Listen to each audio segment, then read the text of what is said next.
'జటధర' movie review. Casting by Sudheer Babu, Sonakshi Sinha, Avasarala Srinivas. So, ఈ సినిమా story వచ్చేసరికి ఒక గోస్ట్ హంటర్‌కి తనకే ఒక గోస్ట్ పడితే ఎలా ఉంటుందో అదే ఈ సినిమాలో చూపించారు. ఒక ఇంట్లో లంకె బిందెలుంటాయి. ఆ లంకె బిందెలకు ధనపిశాచ బంధనం అయితే ఉంటుంది. ఆ ధనపిశాచ బంధనం చిన్న పిల్లలను బలి కోరుకుంటుందనమాట. ఆ పిశాచిని సుధీర్ బాబు అంతం చేసాడా లేదా అనేదే ఈ సినిమా. ఈ సినిమాలో ఫస్ట్ గోస్ట్ హంటర్‌గా ఉన్న సుధీర్ బాబు తర్వాత క్యారెక్టరైజేషన్ పరంగా ఇంకొక 2 షేడ్స్‌లో అయితే మారుతాడనమాట.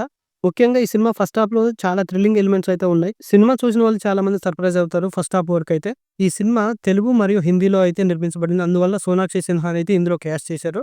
సో, ఆమె మాత్రం చాలా బాగా నటించారు. ఆమె చాలా చోట్ల మనల్ని భయపెడుతుంది. ఆమె వచ్చే సీన్‌ల వరకు మనకి చాలా థ్రిల్లింగ్‌గా ఉంటాయన్నమాట. సుధీర్ బాబు గారి యాక్టింగ్ కూడా చాలా బాగుంటుంది. ఆయన ఇంతకుముందు 'ప్రేమ కథ' చిత్రంలో ఎంత ఫన్ చేశారో మనం అందరం చూసాం. కాకపోతే ఇందులో అంత కామెడీ రోల్ కాదు కానీ కొంచెం సీరియస్ రోలే.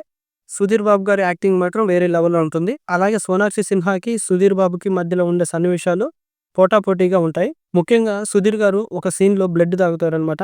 ఆ సీన్ అయితే చాలా బాగుంది. అది మనకు ట్రైలర్‌లో కూడా చూపించారనమాట. సో, ఆ సీన్ మాత్రం చాలా బాగా చేశారు సుధీర్ బాబు. ఇక ప్లస్ పాయింట్స్ విషయానికొస్తే Sudheer acting and Sonakshi Sinha performance చాలా బాగుంది. అలాగే అవసరాల శ్రీనివాస్ గారి క్యారెక్టర్ బాగుంది. సినిమాలో కొన్ని హైప్ ఇచ్చే మూవ్‌మెంట్స్ ఉన్నాయి. అలాగే కొన్ని థ్రిల్లింగ్ ఎలిమెంట్స్ ఉన్నాయి. ముఖ్యంగా బ్యాక్‌గ్రౌండ్ మ్యూజిక్ మాత్రం మనల్ని చాలా భయపెడుతుందనమాట. బ్యాక్‌గ్రౌండ్ మ్యూజిక్ మాత్రం సూపర్‌గా ఉంది. ప్రొడక్షన్ క్వాలిటీ బాగుంది. కొన్ని సీన్‌లు సీజీలో చేసినట్లుగా, గ్రీన్ స్క్రీన్ మీద చేసినట్లుగా అనిపిస్తుంది కానీ, సుధీర్ బాబు గారి మార్కెట్ పరంగా చూసుకుంటే అది చాలా వరకు ఓకే అనిపిస్తుందనమాట. సోనాక్షి సిన్హా గారి గెటప్ గాని, కాస్ట్యూమ్స్ గాని చాలా బాగున్నాయి. ఇక నెగెటివ్ పాయింట్స్ విషయానికొస్తే ఈ సినిమాలో సుధీర్ బాబు గారికి పెద్దగా లవ్ సీన్స్ ఇట్లాంటివి ఏమీ ఉండవు. కొంచెం ఎంటర్‌టైన్‌మెంట్ అయితే మిస్ అవుతాం.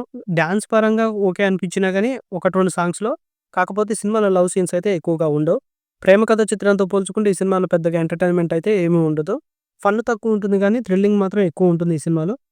ఇక సెకండ్ హాఫ్ వచ్చేసరికి ఫస్ట్ హాఫ్‌తో పోల్చుకుంటే కొన్ని థ్రిల్లింగ్ ఎలిమెంట్స్ అయితే తగ్గుతాయి. ప్రెడిక్టబుల్‌గా నడిచిపోతుందన్నమాట సెకండ్ హాఫ్ వచ్చేసరికి. క్లైమాక్స్ వరకు సెకండ్ హాఫ్ కొంచెం ప్రెడిక్టబుల్‌గా ఉంటుంది. ఈ సాంగ్స్ కూడా అంత పెద్దగా అయితే ఎక్కలేదు. ఇక బ్యాక్‌గ్రౌండ్ స్కోర్ ఓకే అనిపించింది గానీ సాంగ్స్ మాత్రం మనకైతే ఎక్కవు. క్లైమాక్స్‌లో ఏఐ క్లిప్స్ అయితే వాడారు. ఏఐ క్లిప్స్ వాడటం నాకెందుకో నచ్చలేదు. సినిమాలలో కూడా ఏఐ క్లిప్స్ వాడితే అవి తప్ప మైనస్ పాయింట్స్ ఇక ఈ సినిమాలో ఏమీ లేవు. సుధీర్ బాబు గారికైతే మంచి హిట్ అయితే పడింది. హిందీలోను, ఇటు తెలుగులోను. హిందీలో ఆల్రెడీ ఇంతకుముందు 'బాగీ'తో వెళ్లారు హిందీకి. కాకపోతే అది పెద్దగా వర్కౌట్ అవ్వలేదు. కానీ ఈ సినిమా మాత్రం హీరోగా నిలబెడుతుంది సుధీర్ గారిని. సో, సినిమా వరకు చాలా బాగుంది. చాలా సర్ప్రైజ్ అవుతారు ఈ సినిమా చూసిన వాళ్ళు. ఈ సినిమాకి నేనిచ్చే రేటింగ్ 4/5.